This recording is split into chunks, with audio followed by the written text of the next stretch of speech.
Welcome. I'm Dan Vega. And I'm Angel Pomales, and welcome to the Spanglish Business Show. How are you, my friend? Man, I'm doing great. How you been, man? Doing all right? Good, dude. Good deal. We got a lot of stuff today to talk about, man. Are you sure? Yeah, man. I don't think we have anything to talk about. So we got a lot of things happening around. I know, man. Yeah. I miss hanging out with you, too. Yeah, man.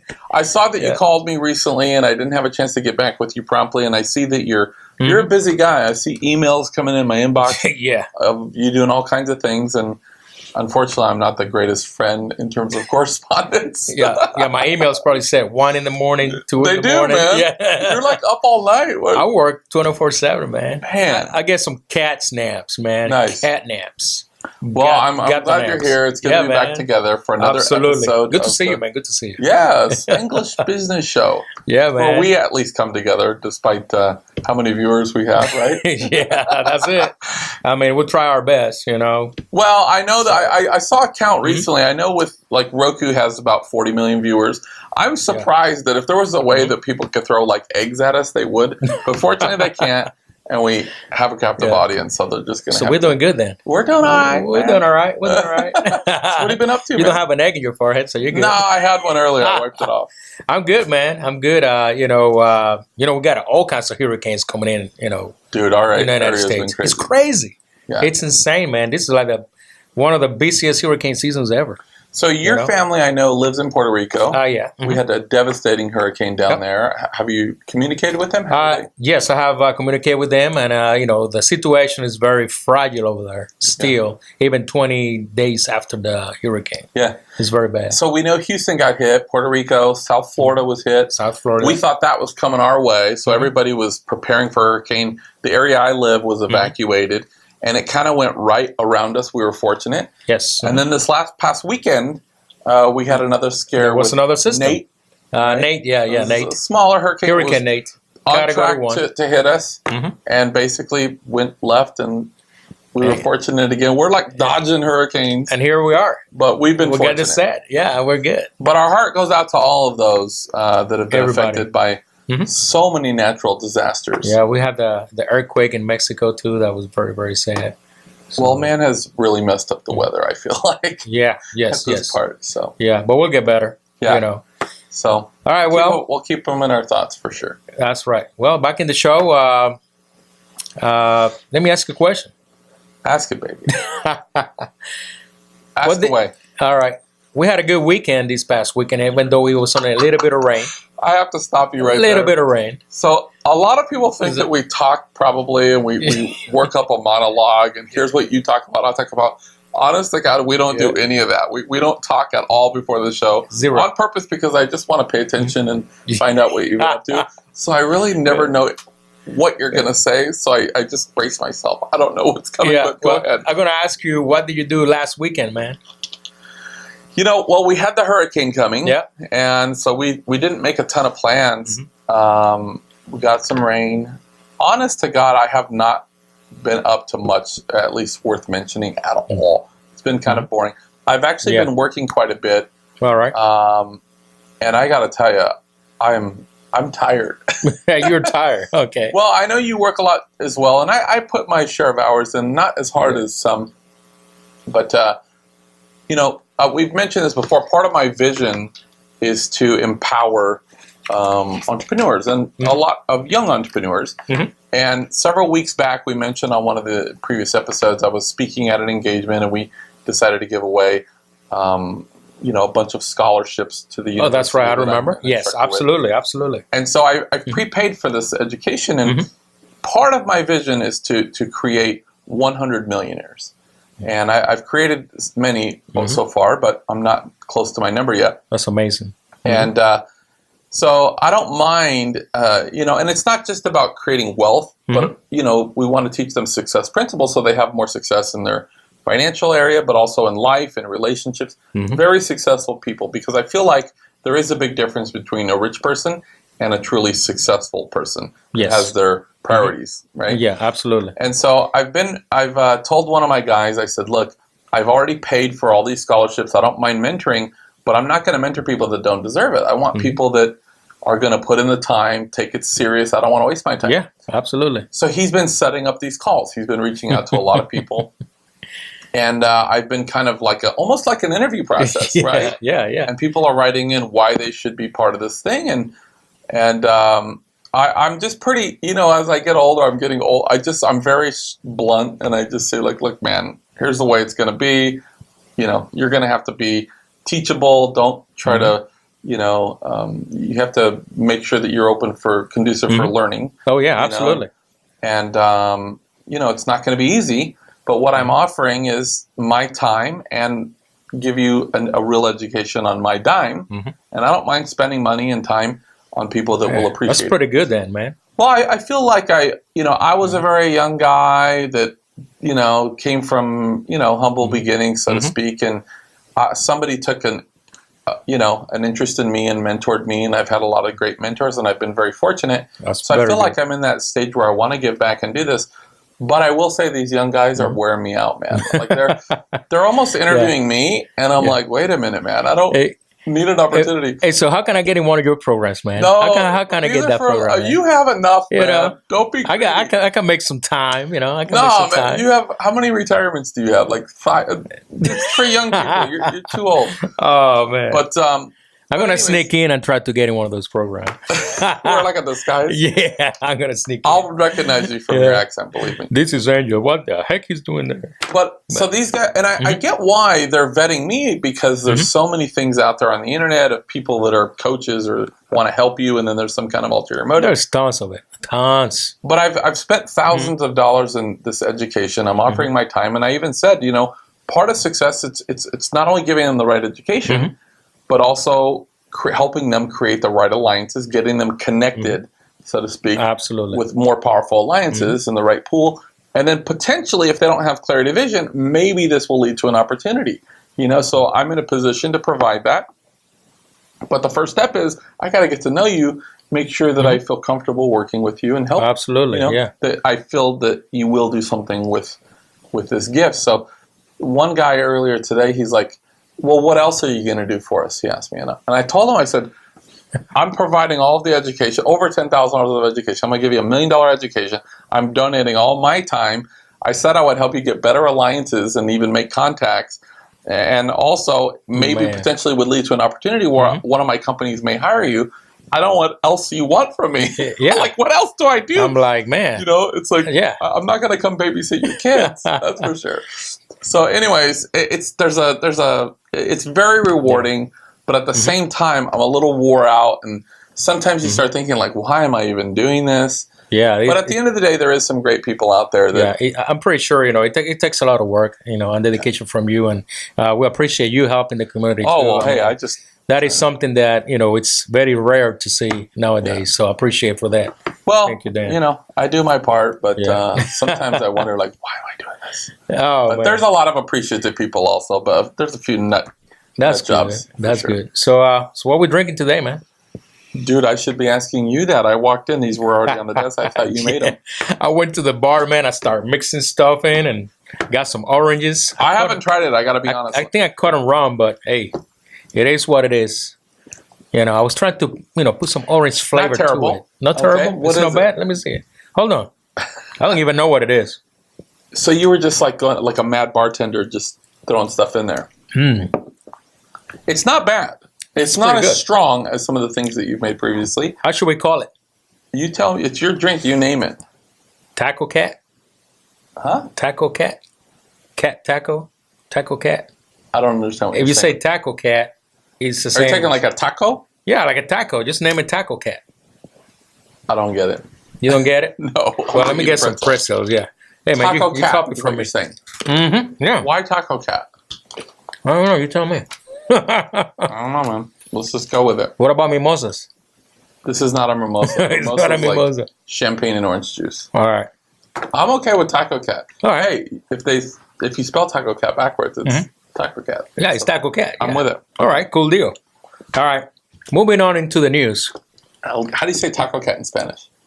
Oh, it's you put him in the spot on that one. No, it's like let me see. Taco. Taco, gato, gato, taco. One of them. But it won't make any sense if you try to say it backwards. Okay, whatever. I'm gonna have to like spell it and say taco, gato, gato, taco. Taco, gato, gato, taco. Dude, officially hit a low point. Hey, can you say that? Taco gato? No, I can't. Why not, Taco man? gato. Let's give it a shot, right? Oh, it sounds like I speak Spanish. I just I thought you say taco gato, man, or something like that. The Spanglish part, I'm more on the ish part. Ish. Okay. All right. Well, let's move on to the news real quick because we got an amazing guest. By the way, why am I eating pretzels? Because I made a promise that I wouldn't eat any bread, and technically I'm not sure if does the pretzel qualify as bread? Yeah, I think it does. Yeah, yeah, and it got salt on it. You would think that we would be eating like chips and salsa, man. Well, let's make a note of that for our producers. I told the producer I needed some Cheetos, and I got no, dude. pretzels. Let's get some chips and salsa up in here. Right? Next time, yeah. Okay, for sure. I'll tell you what. Next time, I was thinking about this last week. Nachos. Yeah. Okay, go ahead. I didn't mean to. It's gonna be a crazy drink. So just okay, fine. So we gotta tell our viewers to be ready for next week. Chips and salsa. It's gonna be crazy next week. It's gonna be a crazy drink next week. And if you have a good recipe, so I don't have to be subject to whatever his crazy concoction is, email us in at info. What is our thing, anyways? Info at SpanglishBusinessShow.com. There you go. Hit us up. Yep. Save me. Yep. Info at SpanglishBusinessShow.com. Let's have it. All right.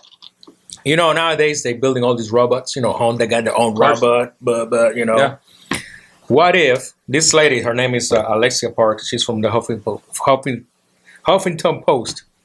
You know, my English messed up sometimes. I got it. Huffington. I got the idea. The Huffington. Yeah, Huffington Post. You didn't too much. I've heard of them. I get it. Well, she wrote an article about how will people feel if they see a female robot in the boardroom.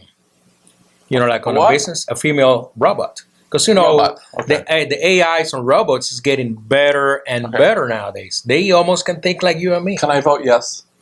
Yeah, I'm going to vote yes, too. So I got 2 votes on me. You know, but, you know, she's going to be talking sweet to you, maybe. But can you program the voice? Like, I don't want some, like, harsh voice. I want, like, a... Do you want like a Russian voice? No. I want like maybe a British accent. British. Yeah. I'm pretty sure they can do that. Okay. Or French. Bonjour, my love. You know. So she's saying female robots are going to be the new thing. Female robots. I'm with it. Yeah, because you know you got Alexa is a female voice.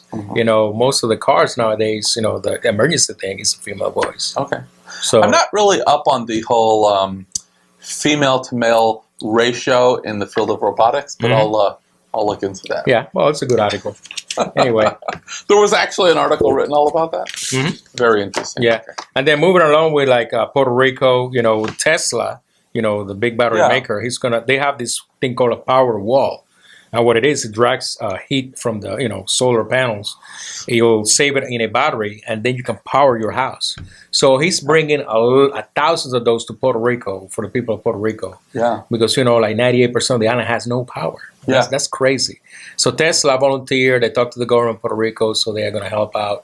And well, it's looking pretty good. Elon Musk looking pretty good. Actually is very heavily invested in solar panel companies. And you remember, I think it was episode 3, we had sales guru Ray Islas. Yes. Oh, yeah, I remember him. That worked with one of those companies and did work for one of Elon's companies. And, I mean, the technology in that field is phenomenal. And it's growing, man. But I'm glad that they're sharing the wealth and getting over to Puerto Rico and giving some assistance. That's very good. He said he can actually power the whole island using Tesla's renewable batteries. So that's pretty good. Right. And then they also in Puerto Rico, they have what is called a Project Loon, and it's made from Google. It's like pretty much a balloon they send in the stratosphere, and then people can actually make phone calls using LTE network. Because right now there's no cellular system over there right now because all the towers got wiped out. So they only got like a few.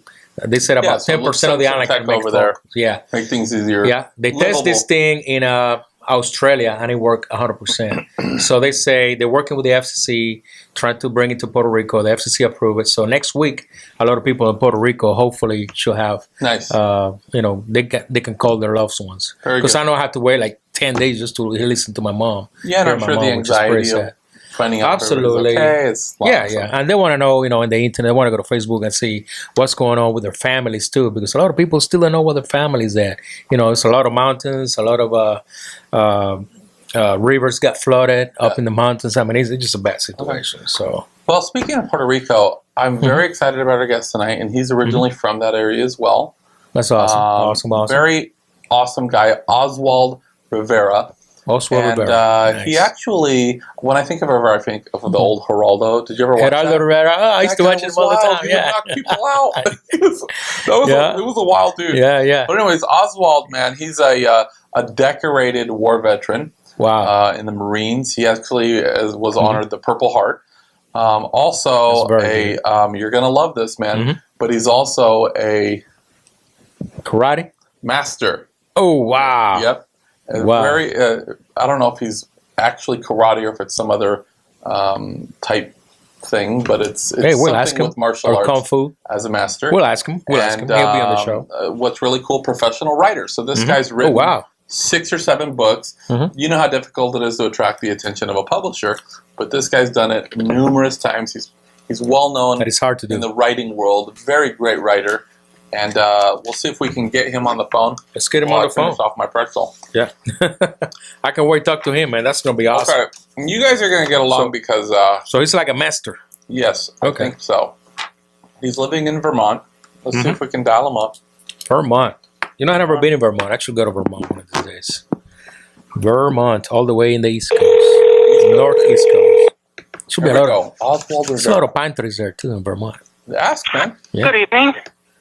Oswald, how are you? Dan Vega. I'm here with Angel Pomalis from the Spanglish Business Show. Fine, thank you, and it's a pleasure to be on your show. Well, man, I am excited to have you, man.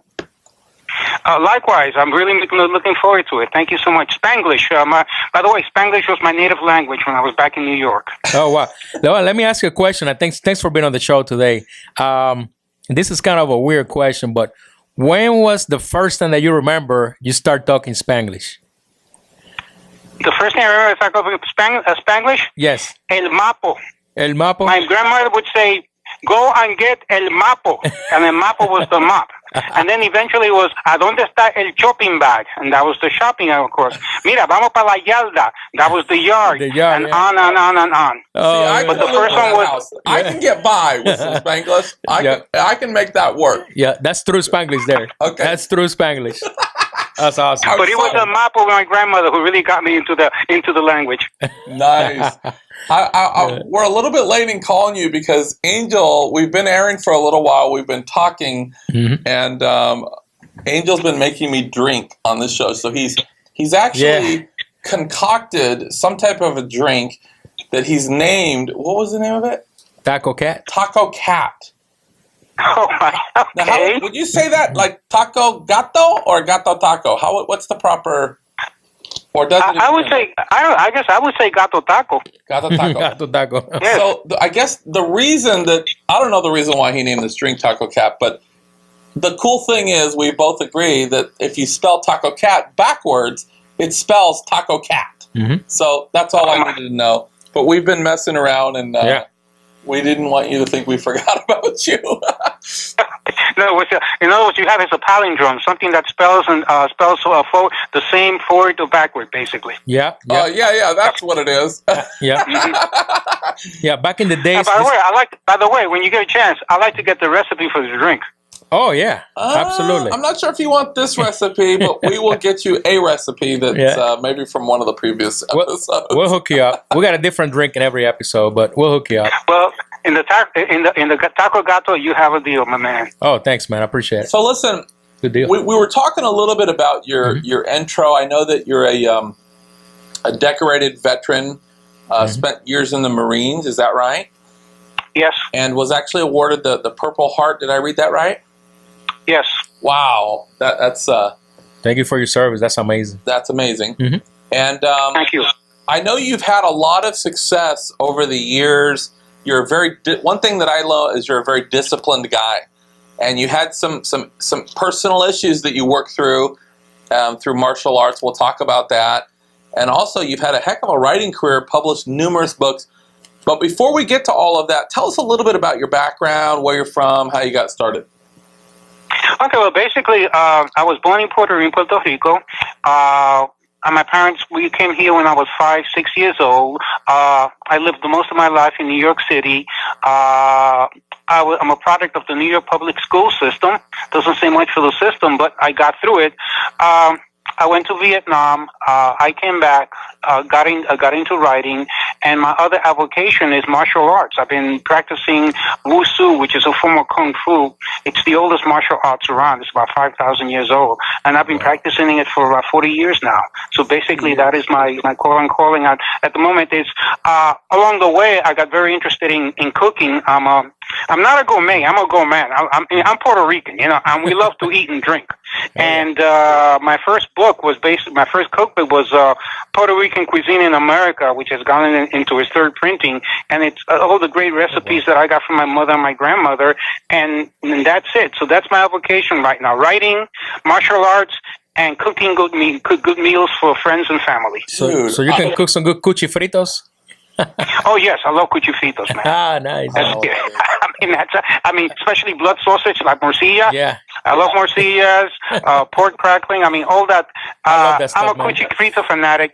Problem is that now, in Spanish Harlem, what is today known as East Harlem, all the cuchifrito places are gone, and that's a shame. Most of them are gone, and that's a shame. That is sad. Let me ask you a question, Oswald. How do I get your life? Basically, he focuses on just exercise, martial arts, right? And writing, and then cooking awesome food and writing books about it. I mean, that's a lot of stuff, man. That is a good life. Yeah. Yeah, that's it. I mean, that's my current existence as it is of right now. That is so awesome. And let me ask you this. We talked about this briefly when we spoke today on the phone.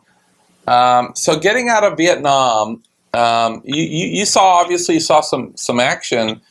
And back in the, then I think now today there's a very mainstream topic of PTSD, and there's so many programs to help our soldiers.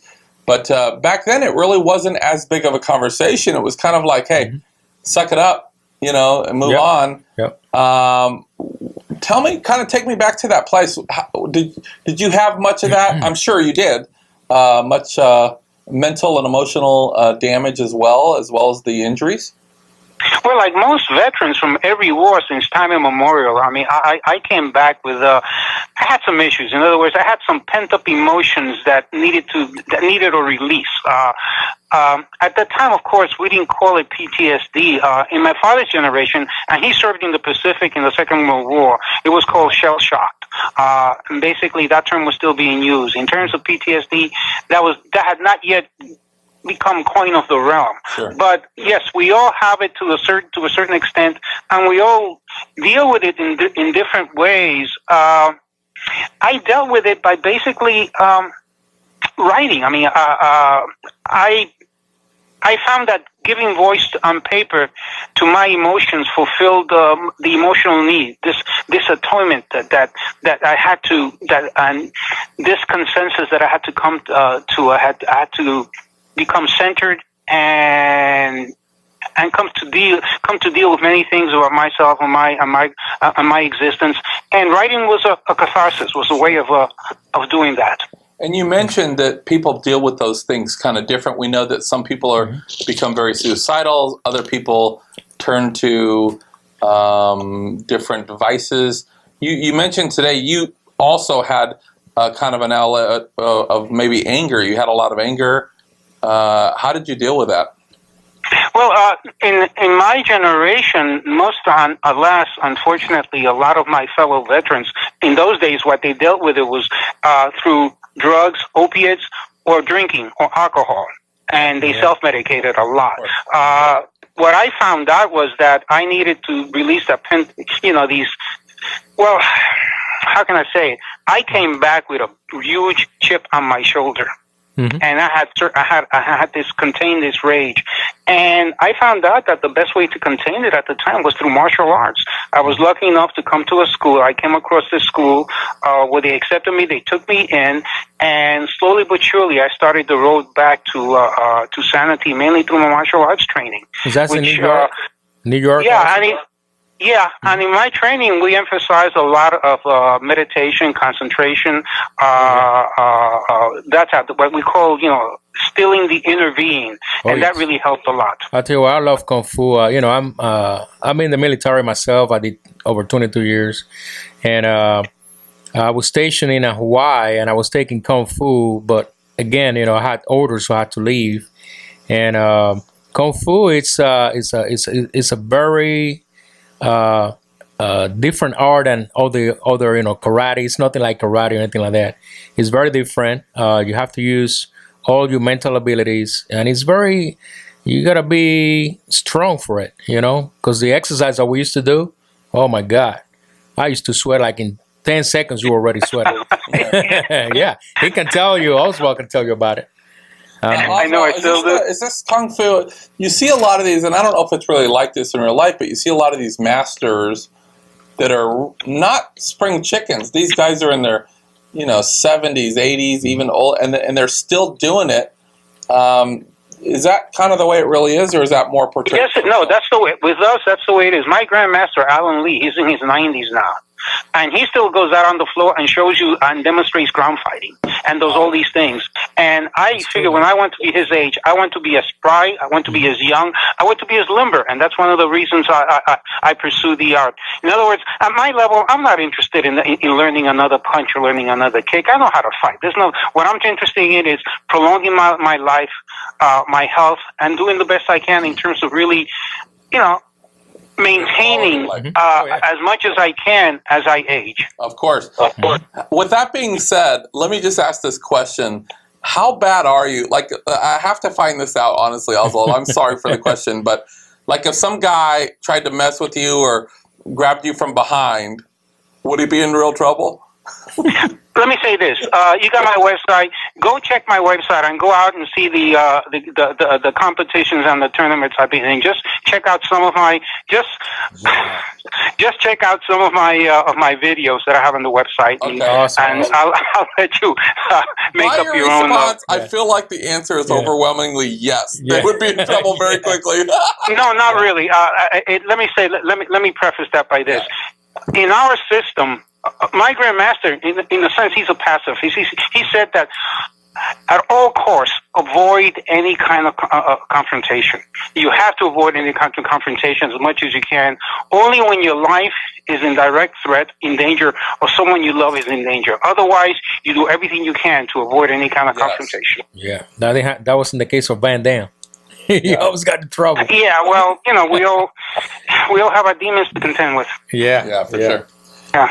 Well, listen, we're going to take a quick break, Oswald, but when we come back, I want to find out more about your writing. You've accomplished something with your writing that not very many people have, and I want to talk about it. So hang with us. We'll be right back with the Spanglish Baseball. Stick with us. More with Oswald Rivera.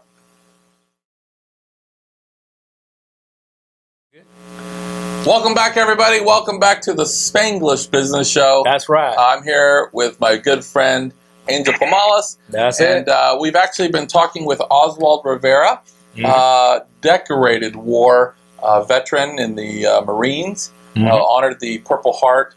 Incidentally, I have to tell you, Oswald, very accomplished writer.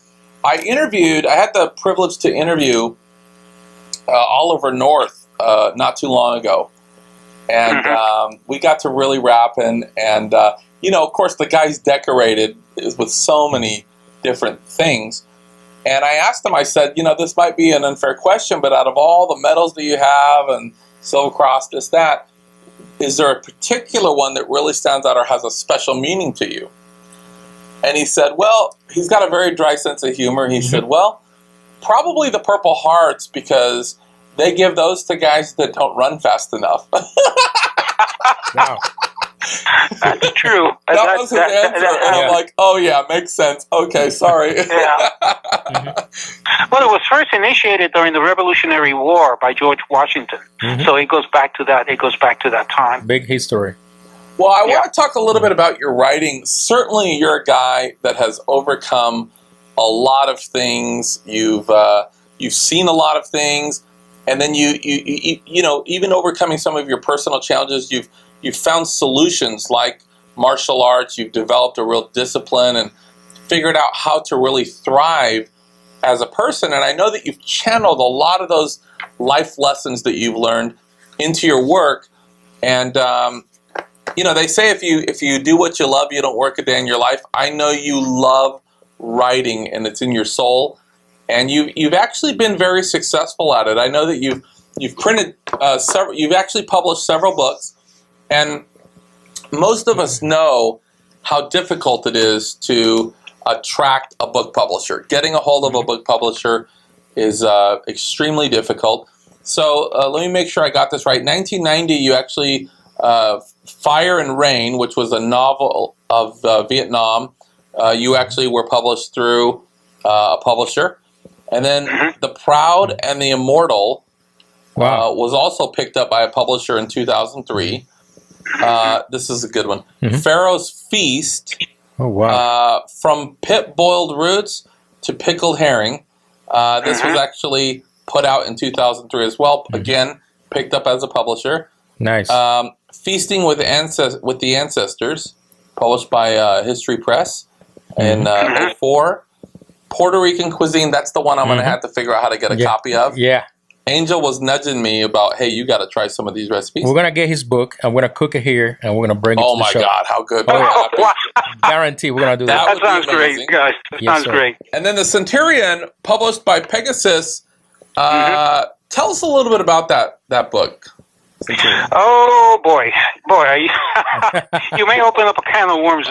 Now, the book, mainly it's, how can I say it? It's creating some waves because basically what it is, it's an early treatise or a saga on Christianity during its formative years. In other words, when Christianity first came to ancient Rome, the Christians were perceived as an alien religion that was getting a foothold in society and in the political process. So actually the Romans, the Romans really did not like it when somebody really challenged the established norms, and the Christians did. Mainly because, one, they did not believe in the Roman gods. In other words, they didn't think that Caesar was divine. And to them, their only God, of course, was, a deity was Jesus Christ, the Son of God. So that set them and the Romans on a collision course. My book, The Centurion, is told from the Roman point of view. Wow. I mean, think of it. An alien religion is getting influence in your culture, and you're going bananas over it. So it's you could say it's written from the bad guy's point of view. But again, every side has a story, and basically that's what the story is about. Nice. All right. Can we get those books on your website? Oh yes, of course. Yes. Awesome. Thanks. Yeah, Amazon, his personal site. Yeah. Now, I know you also have another book that you just finished, and also have now attracted the interest of a publisher, Indigo River Publishing. Awesome. And I got a chance to look at it today. Can you tell us the title and a little bit about the project? Well, the book is called In the Time of the Americans, and that's the title that, how can I say, it's a family saga that begins in 1898. In 1898, during the Spanish-American War, the Americans first landed in Puerto Rico. And again, the book is told in terms of it's the story of two intertwining families, the very methodical Protestant workers, and then on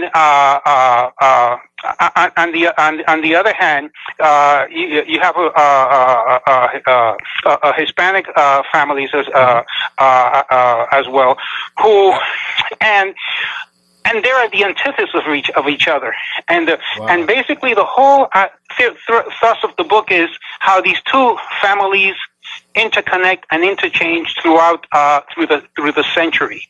So, through the eyes of these two families, one American, one Latino, you see the ascension of the American Empire in the Caribbean. Wow. So the story goes from, let's say, old folk tales of ghosts walking on cobblestone streets to modern day cinemas, from outhouses to modern day condos, from the slums of Ponce to the casinos of San Juan. So it's a whole history that encompasses that era. My great grandmother, she lived to be about 104 years old.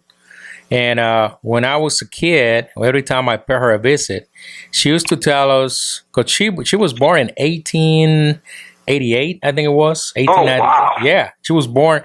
So she got to see when the Spaniards were here and when the Americans came to Puerto Rico. So she tells us all the story, and it's things that she tells us is stuff that is not even in books. It's not in the movies. Yeah. I mean, it's very interesting stuff. I wish she was still alive to let us know more. But I tell you what, when we get together again, hopefully soon, I'm gonna tell you some stories that she told me. So. Because I want to let you know, as a writer, novel. Yeah, but it's things that she told us that I would love to let you know. Yeah, let me say, this book is basically based upon the stories that my grandparents told me, that my parents told me. I mean, El Tiempo de los Españoles, the time of the Spaniards. The Spaniards were not very liked in PR. The Spaniards were like, how can I say, they were bastards. I mean, they really treated the populace very, very badly. And when the Americans came, there was a change of the order. But again, it's mainly all these old folk tales that have been in my family for generations. Oh, yeah. And honestly, it's a story that needed to be told. Yeah. I'm with you on that. So I am, my father was Mexican and my mother's side is Spanish. And I did find out I am a direct relative directly of Cortez, which I'm not real proud of. Since my goodness. He was basically a mass murderer, but I will not good. Oh, ay bendito. I know. Yeah. Well, what can I say? You know, Cortez, he's, it's sad that, a generation after Columbus set foot on the New World, so-called, all the indigenous people were just about wiped out. You know? Yeah. Through warfare, they say the through apple, disease. I think the apple, fortunately, fell far from the tree. So we don't claim him, but it was interesting. Now, let me ask you a question. Other than the cookbooks, would you say that your primary genre of writing is like historical fiction? Is that what it would be? Well, I consider myself a historian, and really, it's like, Carlos Santayana used to say, if you forget the past, you're doomed to repeat it. So I think we should know what went beforehand, especially in terms of our society, especially in terms of our heritage, especially in terms of our people. It's like, I write to remember the past. I write to preserve the present, and I write to see what's in the future. Basically, that's it. I like that. That was well said. That's awesome. I'm going to have to write that down and use that. Yeah. I need to hang out with you a little bit more because I want to know about more stories. More than me. Yeah. Forget Dan. I'm going to hang out with him. Yeah. Well, I always like to see what other people's perspective is on history, other people's views on history, because from history you can learn so much, you know. And I'm a history buff. I love history. I always tell my kids, if you guys have any questions in school about history, I'm here. Now, if you got questions about math, it's another story.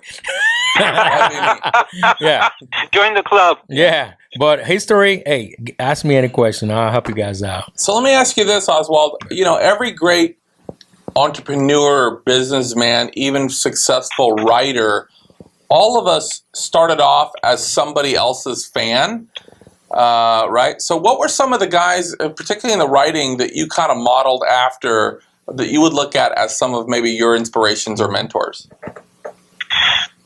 Wow, that's that's quite a question. Let me say this. I didn't start out as a writer. I mean, like I said, it came to me after Vietnam. But when I began writing, I was literally like a babe in the woods. So like other craftsmen, I began searching for role models, and so I started reading everything I could find. There's an old library. There's a library still there on Lexington Avenue, 90th Street in Manhattan. Years ago, I read every book in that library, and that was a long time ago. I guess now I probably could not do it because the library has expanded, of course. But that's what really got to me, and the fiction writers that impressed me were those that spoke to me, especially the social conscious ones. I mean, the ones who challenged the norm. For instance, William Faulkner, John Steinbeck, Flannery O'Connor, Harper Lee, James Baldwin, that kind of writing. Then I discovered the Russians. Tolstoy, Dostoevsky, and especially Alexander Solzhenitsyn, who was this Russian writer who gained prominence in the 1970s. And, he took on the established order, which was the Soviet Union, and it cost him, but I admire that grit. I'm also enamored of the Hispanic writers. By that I mean Gabriel Garcia Marquez, the famous writer of 100 Years of Solitude. Carlos Fuentes.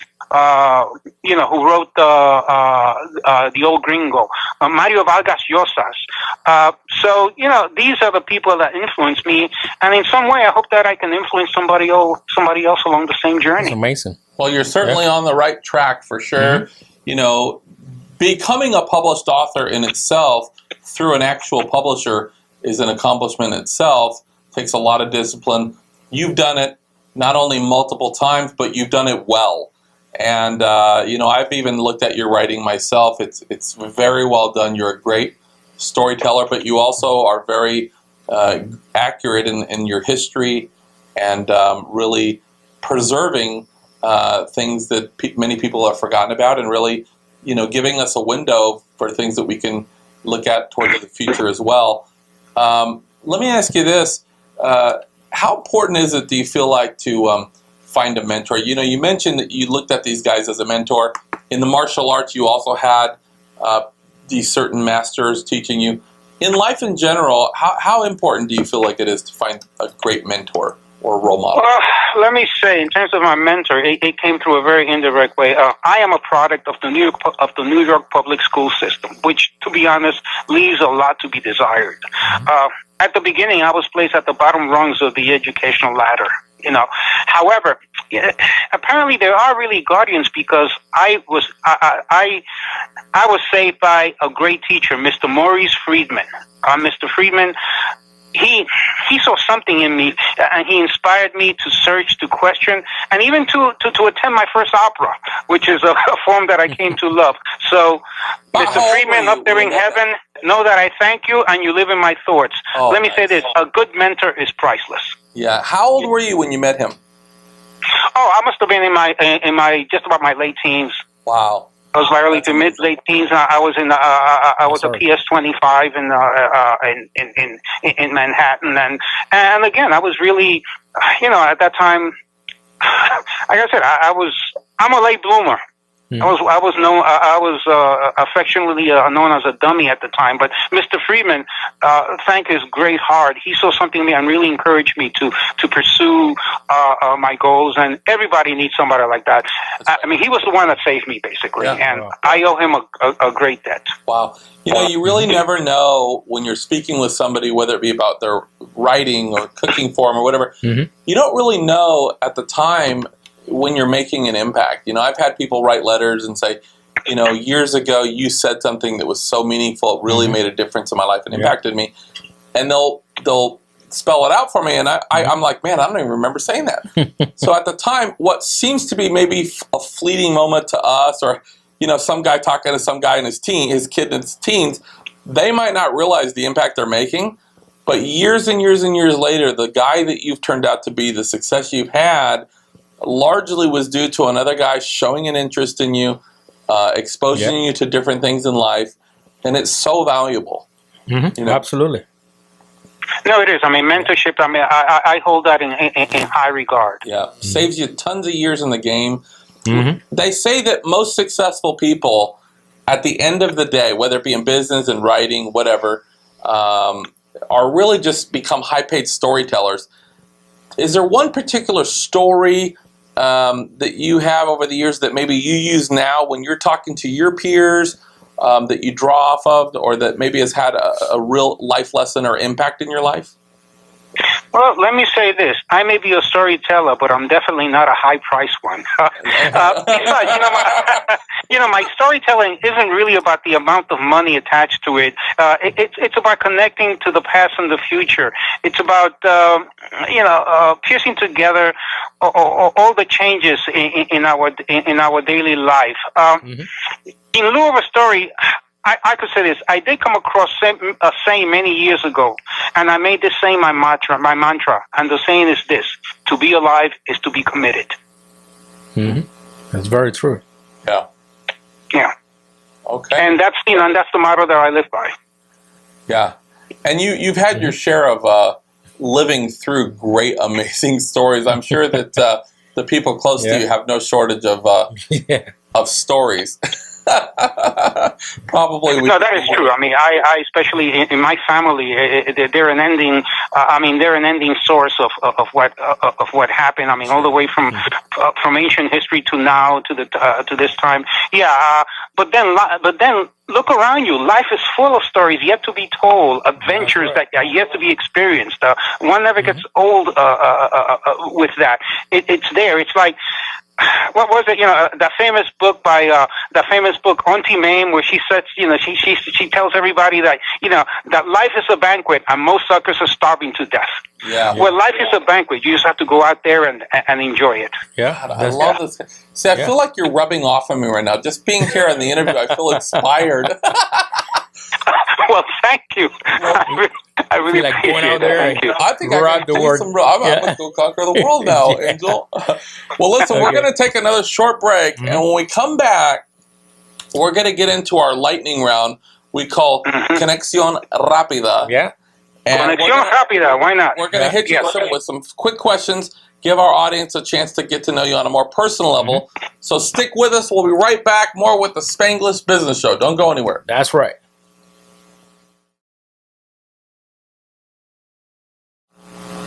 All right, welcome guys. Welcome back to the Spanglish Business Show here with Dan Vega and Mr. Oswald Rivera. Yep. Rivera. And so I know he's a martial arts guy. Every time I think of Rivera, I think of Geraldo. Did you ever used to watch Geraldo? No, I never had the pleasure of meeting But you, Mr. Geraldo. you ever watch his show? I watch the show from time to time, yes. You talk about a guy that had some anger issues. Yeah, he got in You trouble. don't mess with that guy. Many He times. would literally Oh, take my the mic goodness. and just punch him right in the face. Yeah. I love Oh my goodness, that's sad. He's got in trouble too many times. Too many Yeah, times. that's for sure. Especially when he was drawing the plans for the war, remember? On the sand. Or they threw the chair. I'm like, why you want to do that stuff, man? Oh, You're yeah. telling the enemy what you're going to do? That's crazy. So we're getting into our lightning round, Conexión Rápida. Angels taught me how to say that with a That's great right. accent. And this is where we're going to ask you some very quick personal questions to kind of just get to know you more as a guy, person. And fire away, Angel, when That's ready. right. So we can let the audience know. All right. All right. You ready, Oswald? Yes, sir. All right. Here we go. All right. If you weren't in the business you are in now, what career path would you pursue? Circus clown. Circus clown. Really? Is that real? Yes. Yeah. Yeah. Yeah. It I is love the real. circus. I love clowns. I mean, too bad that Ringling Barnum and Brother Barnum and Bailey Circus went out of business. But yeah, I would have run away and joined the circus if I had the chance. Yeah. Man, I think Dan here will look like Cepillín if he was a clown. Was that an inside Oh, joke? my. I don't know what you're referring to. Oh, You don't know my. what I'm talking about. I'm gonna show him Cepillín, a photo of Cepillín later. Well, look, I'm actually I don't do well with clowns for Yeah. some reason. A clown. You terrifies do a me. good clown, man. No, I You think do of good like clown. It or something. I don't want. I'll be a good clown, man. I tell you right now. But do you feel I'll comfortable? put like a around cowboy hat on, and then Nah, a red dude, nose. Clowns scare me. Yeah, man. Okay. Some fake cap, guns. You guys do your clown thing. I'm out. All right, here we go, Oswald. Okay, if there's a field or job that you could never see yourself in. Corporate drone. Yeah, like not like a drone, flying drone, but corporate, like just Like an Yeah, office just working space. for a corporation at a desk and Yeah. just toiling away. I could never see myself in that sitting in an office all in that day, milieu. cubicle. I get it for Yeah. sure. Taking phone Yeah. calls, giving phone Oh. calls. I hate that. I'm with you on that. All right, what music do you listen when you are in the zone? Light classical music. Like classical music. I like that. Really, like to get Yes. in the now when you Well, once in a while salsa, because I love like Celia Cruz. I love the Fania All Stars, that type of thing. But mainly I get a kick. I get a charge out of light classical music. That's I one was of the listening, things you that said- I. Yeah, you said the Funny All Star. I was listening to them a few nights ago. I mean, they boys Aren't were they great? jamming. I don't know Yeah. if you go to YouTube. They used to jam in New York. They used to go Yes, to quite a people's bit. houses in the street and they just jam all night long. man, Yeah, It was they, crazy. they were fantastic. And go to Celia YouTube, you Cruz can and the watch rest of them. Yeah. They were great. I'm gonna check that out. They'll be in the Sotanos playing music. Now let me ask you a question. Have you ever heard of Morrissey? No. Oh, no, not Okay, I'm gonna no, I turn haven't. on to some good stuff, my man. I'm gonna Okay, send you some great. stuff. Is that music? Dude, come on, man. Really? Morrissey? I heard about that before, but Every Latino knows about Morrissey, dude. I'm gonna have to check it out. Oh, yeah, I'm gonna turn you into a Morrissey hook me freak. up. I'm gonna send you some stuff, Oswald. All right. Okay. Okay, we'll What do. music? Okay, we'll do that. Okay. What is your favorite guilty pleasure, Oswald? Cheesecake. Man, I love cheesecake. So are we talking like, love I know cheesecake. you're a New York guy. Are we talking like a plain New York cheesecake or? Plain New York cheesecake. In fact, there's a rumor in the school that I go to that, I mean, I could be like a foreign spy and I could be captured, and they could do all kinds of tortures on me to make me talk and name names. I would keep silent. However, you put a cheesecake pie in front of me, and I'll start naming names right away. Nice, baby. Nice. That's how much I love cheesecake. I'm a It is my cheesecake guilty monster pleasure. myself. Nice. All right, man. Okay, who is your celebrity crush, if you have any? Judi Dench, but don't tell my wife. Okay, we won. She's a classy lady. She is. I love her. Yeah, and she just came out with a new film, Victoria and Abdul, which I'm just waiting to see. Yeah, anything that Judi Dench is in. Well, any of the great character actors or actresses. For instance, Judi Dench, of course. I love, like, let's say, Audrey Hepburn from the old days, Maggie Smith, that type of thing. I mean, Yes. any actor that really gives you your money's worth. Yeah, real I'm a great fan of. character actors for sure. That's awesome. Okay. All right. What about Corona or Tecate? Nada, Dos Equis. Dos Those Equis. seconds. All right. Me too. I love We'll Dos take that. Equis, man. Luxury car or lowrider SA? Nope. If I could afford it, a 1939 Indian motorcycle with a sidecar. Ooh, nice. Well, can I ride in That's the sidecar? Because I'm not a motorcycle guy, but I feel like I Yes, would you trust can. you. But a 39 motorcycle, that would be my dream come true. If Hey, I put him in the motorcycle eventually- with the Cepillín costume on. That would be funny. I'll do it. And drive around with it. The deal is on this next book, if it's very successful, like I think it could be, your wish might be coming true. Yeah, and I can come and you can ride in the sidecar. No problem there. I'll do it. I want to see. I'm gonna take some pictures of Drinking taco cats. Taco cats. I got that. Yeah, Taco got cats this. with a clown costume. Oh my goodness, you guys Okay. are crazy. Okay, I got some food here. Chicken noodle or menudo? Definitely chicken noodle. Chicken noodle. What?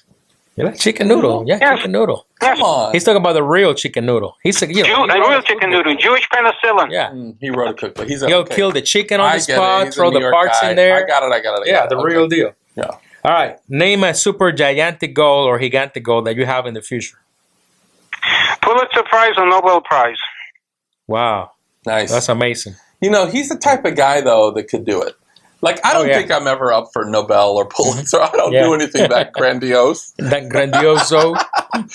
But this is a guy that he's got that thing. I haven't quite put my finger on it, Mhm. but he's got a thing that that is can do good. it. Oh, yeah. Absolutely. He can. As my father used to say, I'm Puerto Rican. I don't have to make sense. Nice. That was my father's saying. So yes. All right. Let me ask you the last question here. Is this like the most famous question on the show? Is the last question. Okay, here we go. So we had a white president, we had an African American president, and we also had an entrepreneur president. If we ever get a Latino or Hispanic president, what do you think his first 3 executive orders is going to be? Okay, let me see. Number one, build a wall to keep out the Martian invaders from outer space, Okay. and if possible, grant them a path to citizenship. Okay. That's number one. Okay. Number two, appoint Salma Hayek ambassador at large. You know what? I'm sure she'd make a much better ambassador than the clowns we have in the White House right now. You got my vote. Okay? Okay. And number three, and the old timers will remember this. And maybe Angel, you might remember this. Yes. Bring the Cuchipito parlors back to Spanish Harlem. Oh, yeah. I'll be there. First in line. Cuchi Fritos? Yes. Yeah. Cuchi Fritos. Cuchifritos. Angel, tell them what it is. I'm gonna hook You know, you up. oh my goodness, you don't know what Cuchifritos are? No, but You it's know- a Oh, boy. little dirty. You know what? Sunday we have a Hispanic fest here. I'm gonna bring Dan with me to the Hispanic fest. Am I In the saying this area. right? Cuchi Fritos. Cuchifritos, man, you're gonna love him. Cuchifritos, yes. Yeah. I'm gonna hook him up. Okay, I'm gonna try it. I'm gonna hook you up, Dan. Trust me. Well, I need penicillin after I catch it. Okay. No. No, you're dumb, man. Okay, good. Come on, you're gonna love it. Okay, Well- perfect. Well, I got to tell you, Oswald, it was awesome to get to talk with you. learn a little bit about your writing. I'm actually into one of your books right now. I plan to really pick them up. You're a great writer. Certainly, you've accomplished so much over your life thus far, and I'm sure you sound like a guy that's got much more amazing things planned for the future. How can we get more information on your books and the things that you're doing? Where can we go for more information? Oh, you can go. I mean, you can go to my my website, which is www.oswaldrivera.com, or you can go to my blog. My blog I have all these great recipes that I've cooked through the years, mainly not only Hispanic recipes but worldwide recipes that capture my interest. Nice. And my blog is Oswald at Large. That's oswaldatlarge.blogspot.com. Got it. All you have to do is just put my username in the computer. Just put Oswald Rivera, and they'll get you. You'll get through all the information that you need. No problem there. Yeah, Oswald Rivera, you'll find him. That's right. And check out his website. Right, check out his books. And he's got some great recipes as well on your website. On his website, some great food. Let me ask you a question for our viewers right now that are watching this, and they're saying, they're inspired. They're saying, this is a guy that's overcome great adversity. He's lived through some tough things, but he's also a guy that's followed through his passion. He found out what he loves, and he's pursued it, and he's made it, and he's actually doing what he loves. And maybe they're thinking about becoming a writer or, chasing their passion. Any parting advice for our viewers? Follow your pursuit, whatever the cost. That's what I can say. Follow what you love, whatever the cost. Yeah. That's the only thing I can say. Yeah. Nice. That's great advice. Well, man, it's been a real pleasure talking with you. We hope to have you back on the show. Would you come back? That's right. Oh, it would be a pleasure. Gentlemen, let me say this. Thank you so much. It has been an extraordinary pleasure and an honor. And thank you. I really had a great time. I really enjoyed it. We did too. And I'm going to try the cuchifritos. Because of Oswald. Okay. I'm going to be, this weekend, I'm going to be curled up with your new manuscript, eating cuchifritos. Read your book, great. And we'll be thinking about you. Angel, as always, my man, it was a real pleasure hanging out with you. Thanks for being with us. Thank you so much for another episode of the Spanglish Business Show. If you have any great drink recipes, any suggestions for us of maybe some cool food segments that we can do, food recipes, Angel definitely needs another drink recipe. Or even, you know what I want to hear? I want a Latino joke. If you got a great Latino joke, there you go. Hit us up at the that's right. Email us. Where do they email us? info@spanglishbusinessshow.com. info@spanglishbusinessshow.com. And we're also on Facebook Hit us up. Twitter. Yep, we'd love to hear from you. Again, thank you, Oswald. Thank you to our viewers. We'll see you next time. Adios. Buenas noches.